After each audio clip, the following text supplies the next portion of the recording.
Hello friends, welcome to my YouTube channel online learning website. दोस्तों, RRB, NTPC and group D और other railway examination preparation में आपका स्वागत है। दोस्तों, हम लोग तैयार कर रहे थे मॉडल टेस्ट पेपर्स। दोस्तों, क्वेश्चन नंबर 21 कह रहा है कि धोने वाला सोडा का रासायनिक नाम क्या है। धोने वाला सोडा का रासायनिक नाम क्या है, ये आपको बताना है। Sodium carbonate, calcium bicarbonate, sodium bicarbonate and calcium carbonate. What is the right answer? धोने वाला सोडा का रासायनिक नाम क्या है, आपको उसका जवाब देना है। तो दोस्तों, सोडियम कार्बोनेट यानी 21 का फर्स्ट यानी सोडियम कार्बोनेट जो होगा इसका रासायनिक नाम है। धोने वाले सोडे का रासायनिक नाम क्या है? Sodium carbonate. दोस्तों, सोडियम कार्बोनेट एक कार्बनिक यौगिक है जिसका जलीय घोल क्षारीय होता है, इसलिए इसका उपयोग कपड़े धोने के लिए किया जाता है। इसलिए इसे वॉशिंग सोडा भी कहते हैं। जल की कठोरता दूर करने में भी इसका प्रयोग किया जाता है। नेक्स्ट दोस्तों, निम्नलिखित में से कौन एक ग्रीन हाउस गैस नहीं है? Methane, carbon dioxide, nitrous oxide and hydrogen. क्या होगा इसका राइट आंसर? तो जो first fourth that is your hydrogen. Hydrogen gas जो है वो आपका ग्रीन हाउस गैस नहीं है। तो दोस्तों, इसको और एलिब्रेट करते हैं कि ग्रीन हाउस गैसेस ग्रह के वातावरण या जलवायु में परिवर्तन और अंततः भूमंडलीय ऊष्मीकरण के लिए उत्तरदायी होती हैं। ग्रीन हाउस गैस में carbon dioxide, carbon monoxide, methane, chlorofluorocarbon, ozone आदि शामिल होती हैं। Oxygen, nitrogen, argon, hydrogen gas जैसे वायुमंडलीय घटक ग्रीन हाउस गैसेस में नहीं आते हैं। नेक्स्ट क्वेश्चन दोस्तों, तो यहाँ पे आंसर जो है ग्रीन हाउस गैस नहीं है। हाइड्रोजन जो है वो ग्रीन हाउस गैस नहीं है। नेक्स्ट क्वेश्चन, निम्नलिखित में किसका प्रयोग एक परमाणु संयंत्र में मॉडरेटर के लिए नहीं होता है? निम्नलिखित में किसका प्रयोग एक परमाणु संयंत्र में मॉडरेटर के रूप में नहीं होता है? इसका आंसर बताना है आपको दोस्तों। Graphite, heavy water, light water या boron. What is the right answer? तो दोस्तों, 23 का first fourth that is your boron.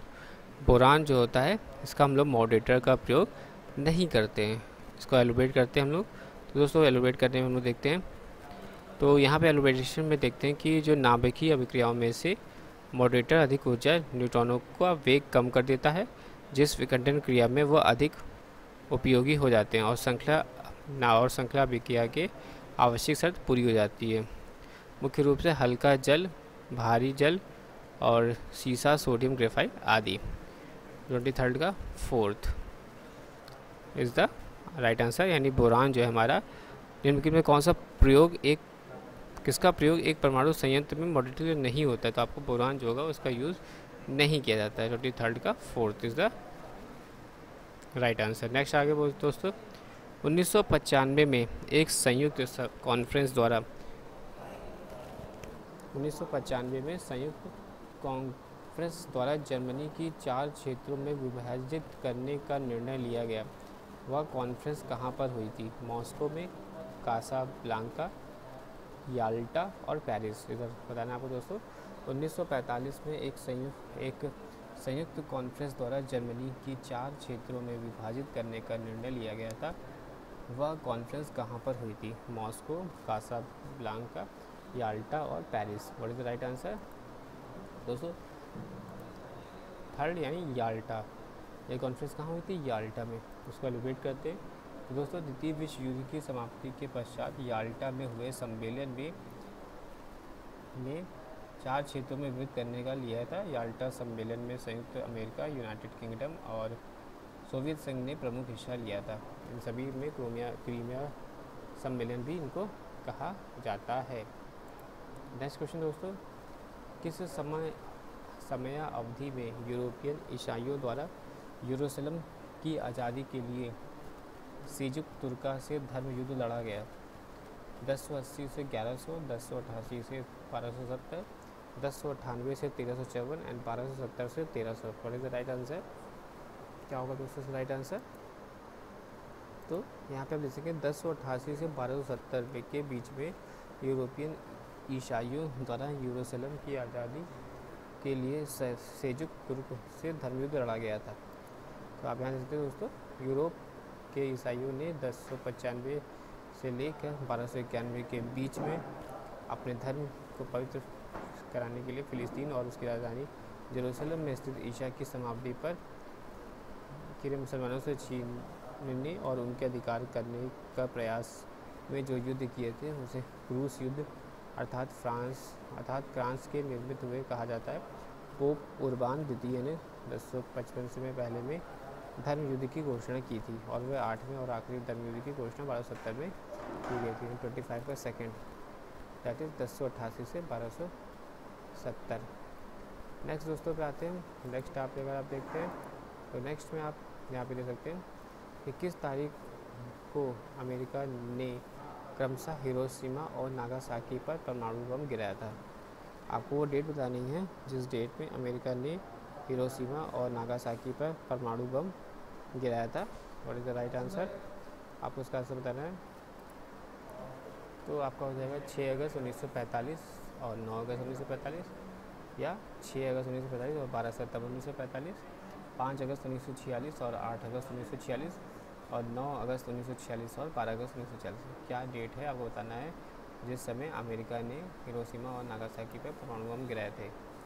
तो दोस्तों 6 अगस्त 1945 की सुबह अमेरिका ने अपने वायुसेना ने जापान के हिरोशिमा पर परमाणु बम लिटिल बॉय गिराया था, और 3 दिन बाद ही अमेरिका ने 9 अगस्त 1945 को नागासाकी शहर पर फैट वन परमाणु बम गिराया था। हिरोशिमा पर गिराए गए परमाणु बम को अमेरिका के पूर्व राष्ट्रपति रूजवेल्ट के संदर्भ में लिटिल बॉय और ये बम को विंस्टन चर्चिल के संदर्भ में फैट मैन कहा जाता है। 26 का फर्स्ट आपको डेट याद रखनी है कि 6 अगस्त 1945 और 9 अगस्त 1945 को, यानी 6 से 9 यानी 3 दिन के बाद ही दूसरा परमाणु बम गिराया गया था। नेक्स्ट दोस्तों, अमेरिका स्वतंत्रता के घोषणा पत्र का मसूदा किसने तैयार किया? अमेरिका स्वतंत्रता का घोषणा पत्र मसूदा किसने तैयार किया था? George Washington, Abraham Lincoln, Thomas Jefferson या John N Kennedy? What is the right answer? तो दोस्तों अमेरिका स्वतंत्रता की घोषणा डिक्लेरेशन ऑफ इंडिपेंडेंस राजनीतिक दस्तावेज है जिसके आधार पर इंग्लैंड के 13 उत्तर अमेरिकी उपनिवेशकों ने 4 जुलाई 1776 में ईस्वी में इंग्लैंड में स्वतंत्र घोषित कर दिया था। स्वतंत्रता की घोषणा तैयार करने वाले कार्य थॉमस जेफरसन को सौंपा गया था। तो क्या होगा आंसर? Thomas Jefferson. अमेरिका स्वतंत्रता की घोषणा पत्र मसूदा ने किससे तैयार किया था? Thomas Jefferson. तो आपको क्या आंसर याद करना है? Thomas Jefferson is the right answer. Next question दोस्तों, क्वेश्चन नंबर 28। किन यूरोपीय शक्तियों के बीच मुख्यतः क्रीमियन युद्ध लड़ा गया था? आपको ये बताना है कि किन यूरोपीय शक्तियों के बीच मुख्यतः क्रीमियन युद्ध लड़ा गया था। क्या होगा इसका राइट आंसर? तो दोस्तों आप यहाँ पे देख सकते हैं क्वेश्चन नंबर 28। तो 3 अक्टूबर 1853 से फरवरी 1856 तक चले क्रीमियन युद्ध में फ्रांस, ब्रिटेन और तुर्की साम्राज्य के गठबंधन एवं रूस के मध्य हुआ था। इस युद्ध में रूस को पराजय का सामना करना पड़ा था, यानी 28 का थर्ड। तो आप यहाँ पे देख सकते हैं कि क्रीमियन युद्ध किसके बीच में हुआ था? ऑटोमन, ब्रिटिश और फ्रांसीसी विरुद्ध रूसी। नेक्स्ट क्वेश्चन दोस्तों, निम्नलिखित में से किस यूरोपीय शक्ति द्वारा 18वीं शताब्दी के शुरुआती दशकों में ओटोमन साम्राज्य में के क्षेत्रों पर कब्जा किया था?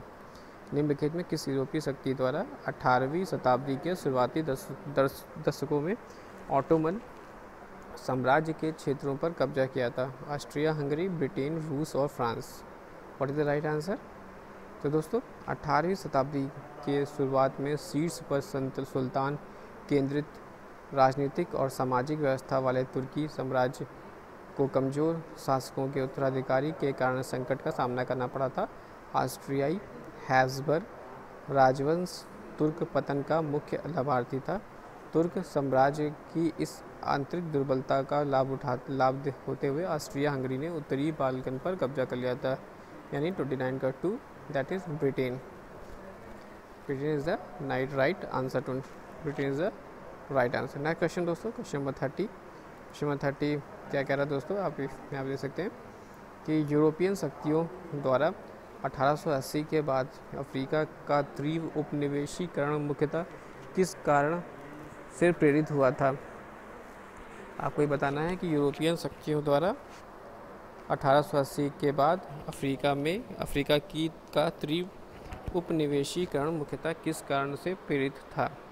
नए विश्व में कपास और गन्ने की खेती के लिए गुलामों की मांग, नए बाजार, कच्चे माल और रणनीतिक लाभ की इच्छा, अफ्रीका की नदियों का जल वैद्युत क्षमताओं का उपयोग करने की ज़रूरत, या चौथा यूरोपियन फैक्ट्रियों में अफ्रीकी कामगारों की बहुत अधिक मांग। तो आपको इसका आंसर बताना है, क्या होगा इसका आंसर।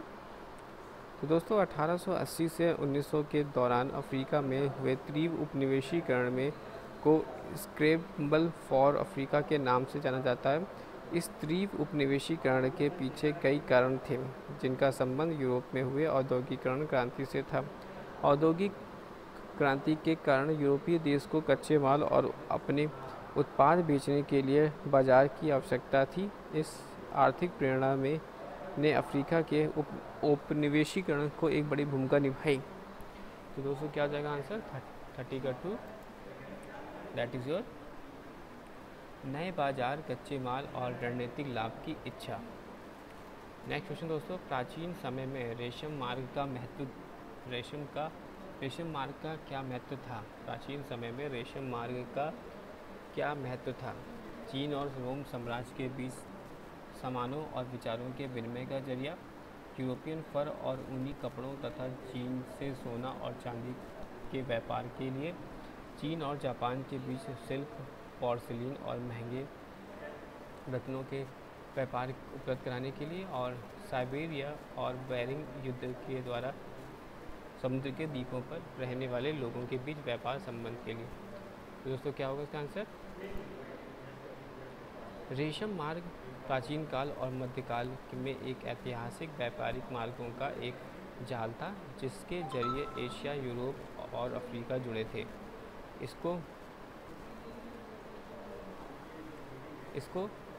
इसका सबसे जाना माना हिस्सा उत्तरी रेशम मार्ग है, जो चीन से होकर पश्चिम की ओर पहले मध्य एशिया और फिर यूरोप में जाता है। रेशम मार्ग का चीन, भारत, मिस्र, ईरान, अरब और प्राचीन रोम का महान सभ्यताओं के विकास पर गहरा असर पड़ा। इसके द्वारा व्यापार के अलावा ज्ञान, धर्म, संस्कृति, भाषाएं, विचारधाराएं और बीमारियां भी फैली। तो 31 का first is the right answer, that is your प्राचीन। तो चीन और रोम साम्राज्य के बीच सामानों और विचारों के विनिमय का जरिया था।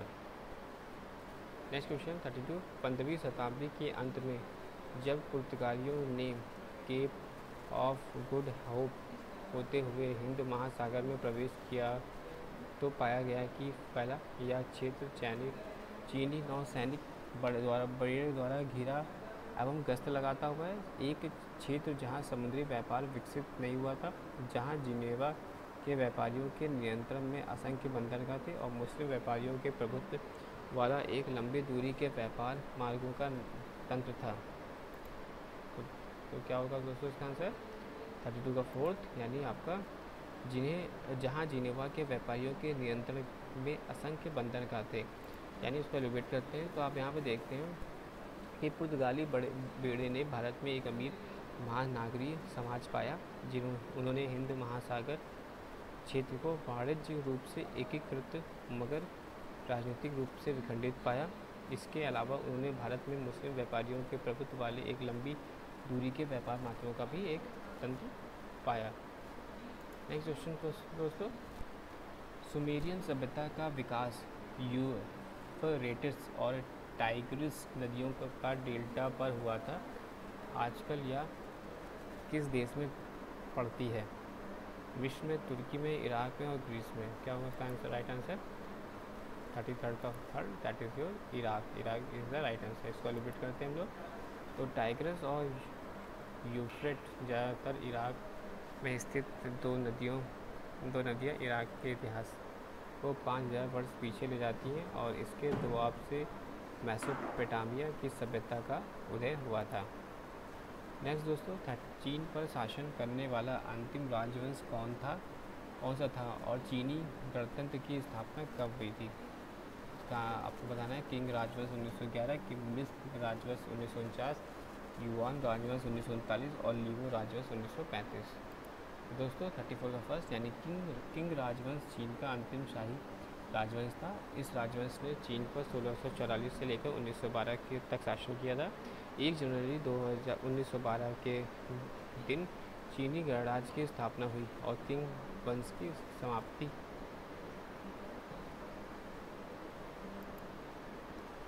नेक्स्ट दोस्तों 35 दैट इज़ निम्न में से किस महाद्वीप में सबसे का ऊपरी सतह क्षेत्र है? यूरोप, अफ्रीका, ऑस्ट्रिया और दक्षिण अमेरिका।